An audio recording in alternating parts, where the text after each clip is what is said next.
Hello everyone and welcome to the set of building blocks. Today we're talking about the building block of worship and we're learning from Jesus himself and one other Bible character. But I don't want to get into that just yet. Let's get building.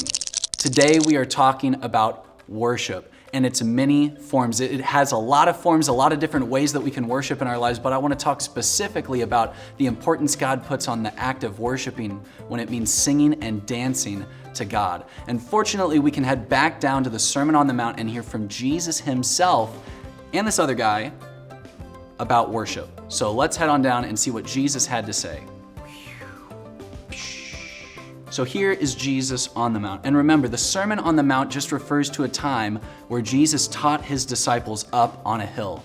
With all of them gathered around, Jesus started to speak and he said, "Blessed are the poor in spirit, for theirs is the kingdom of heaven. Blessed are those who mourn, for they will be comforted. Blessed are the meek, for they will inherit the earth.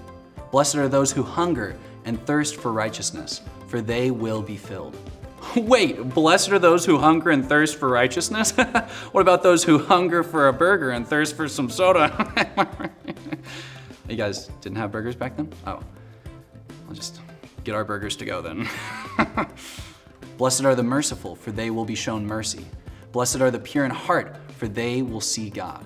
Whoa, blessed are the pure in heart, Jesus, because they're gonna see God. Well, I'm looking at God right now, so I must be pretty pure in heart. Out of context? Oh, never mind then. Back to the mount. Blessed are the peacemakers, for they will be called the children of God. Blessed are those who are persecuted because of righteousness, for theirs is the kingdom of heaven. Whoa, that's a lot of blessed people. Jesus was outlining the attitudes that are especially blessed and receive some really cool and specific rewards. And I know what you're probably thinking after that passage. You're probably thinking, hey, Jesus didn't say anything specific about being blessed or worshiping in that passage. And I would say, you're right. You're annoying, but you're right. But if you're saying that, you probably weren't paying close enough attention to what Jesus was saying. So let's take a minute and rewind that scene real quick and listen to what Jesus said again.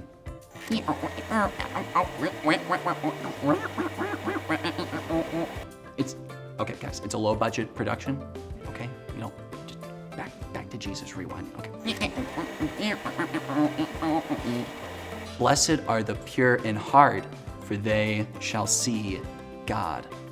You see, when we worship God, we have a pure heart. Worshiping allows us to see God and all of his power and beauty like never before. That's what being a worshiper does in our lives. But what does being a worshiper look like? Well, I'm glad you asked, and that's where this second Bible story character comes into play. So let's go back in time and look at his story. You see, there once was a man named David, and he loved to worship the Lord. And then he became king, but he still loved to worship God. Wait, does that worship music play every time someone puts their hands up?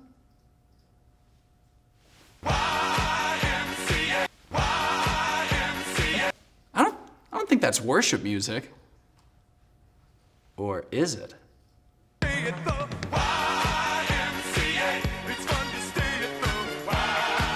Oh, that's right, David. We gotta get back to David. Back to David. Enough worshiping. David came into town one day worshiping. He was all like, YMCA. And he was like, my arms can't do the M, C, or A, but I've got this Y down, right? And he was worshiping and he was praising God because he was so excited, but his arms can't do it, so no more YMCA for you.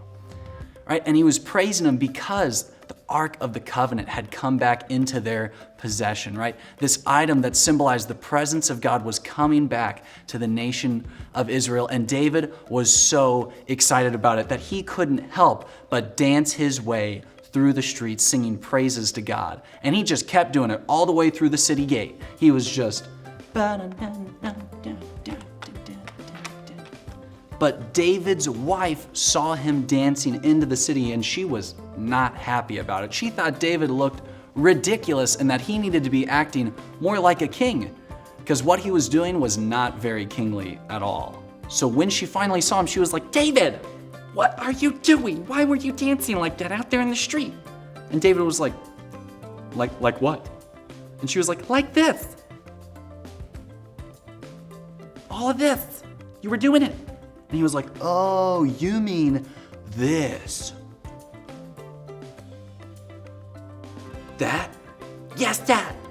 Oh, that was for God. I was dancing for God. God. She was still not happy, so she reminded him, David, you can't do that. It's so embarrassing. Maybe, but I'd rather be embarrassed than to not praise my God. God. I'm like, you know what? He's right. And that's what it's all about. That's what his story is all about, is that worship, the dancing and the singing and the praising is all to God.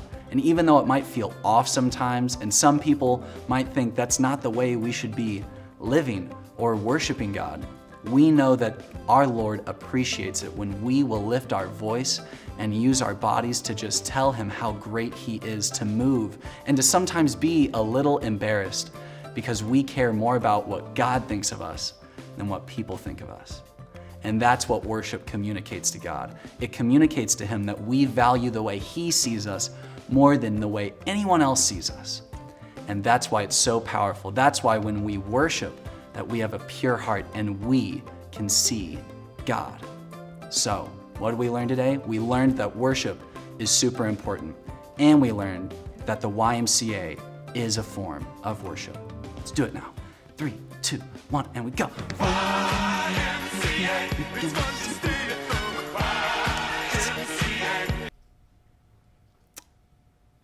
See you guys next time on Building Blocks. I'm out.